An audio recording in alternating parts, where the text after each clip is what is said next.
Iron versus B12. Know the difference. Today, we're breaking down one of the biggest health misconceptions women face: iron deficiency versus vitamin B12 deficiency. If you're constantly tired, foggy, weak, or just not feeling like yourself, this may explain why. Because treating the wrong deficiency can delay real answers. Let me ask you something. Are you still tired, even after sleeping? Do you feel cold when everyone else feels fine? Do you struggle with brain fog during the day? Most women assume it's stress, or they start taking iron. But what if it's not iron? What if you're treating the wrong problem? Have you ever taken iron without doing a blood test? Comment yes or no.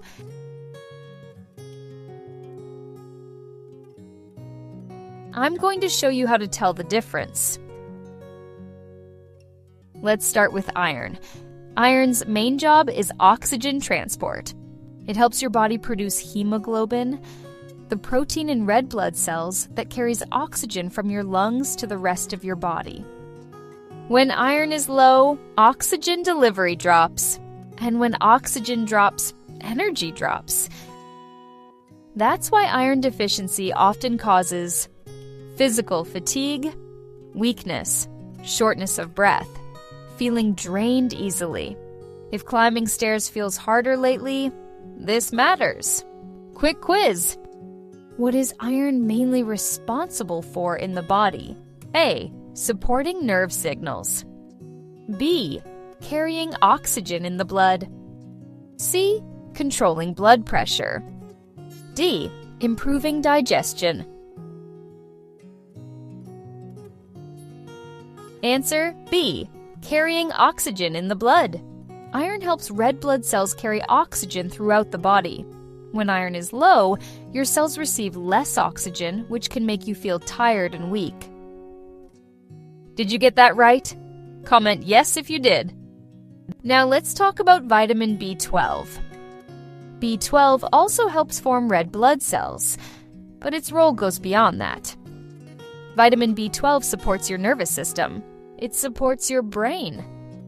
It protects your nerves. Brain fog isn't normal. You can have completely normal iron levels and still feel exhausted if your B12 is low. Here are common iron deficiency symptoms. Fatigue, pale skin,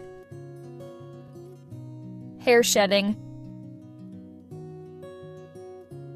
cold hands and feet,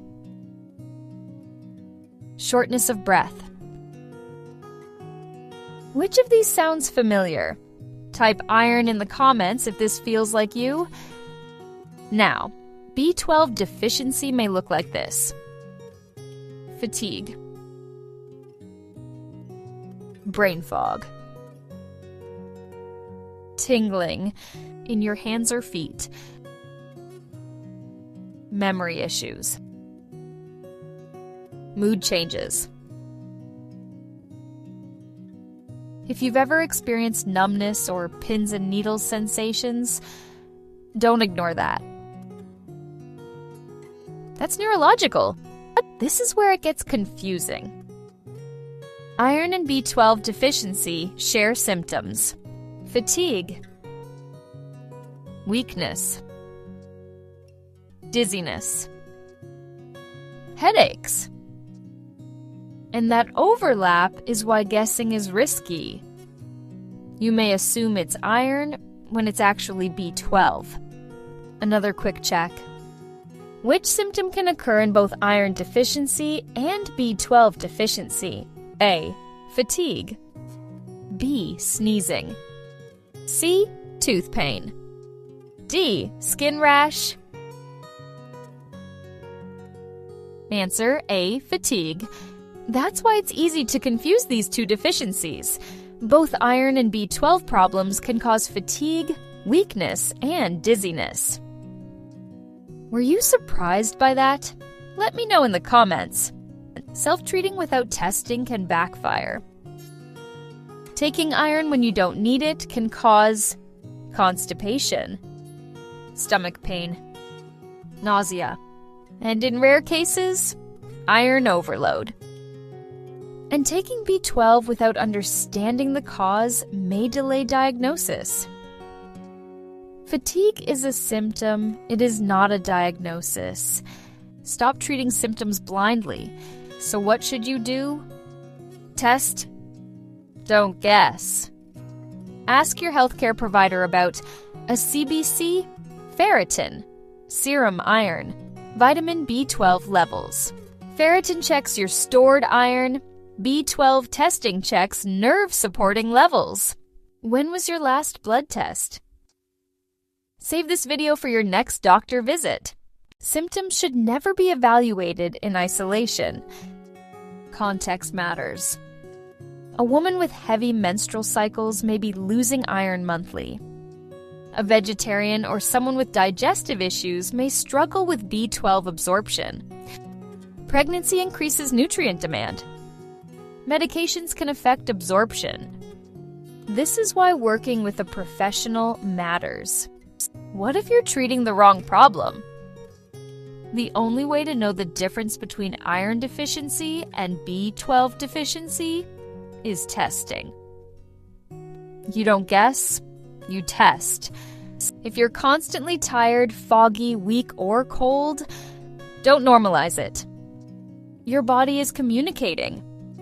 Iron and B12 are both essential, but they are not interchangeable. Listen to your body. Final quiz before you go. Which test helps measure your stored iron levels? A. Hemoglobin. B. Ferritin. C. Vitamin D. D. Blood sugar. Comment A, B, C, or D and let me know your answer. If this video helped you understand your body better, subscribe. I create simple, evidence-based health education for women, especially around fatigue, iron, lab testing, and understanding symptoms. In my next video, I'll explain why ferritin levels can be normal but still too low. That's something many women don't know. I'll see you in the next one.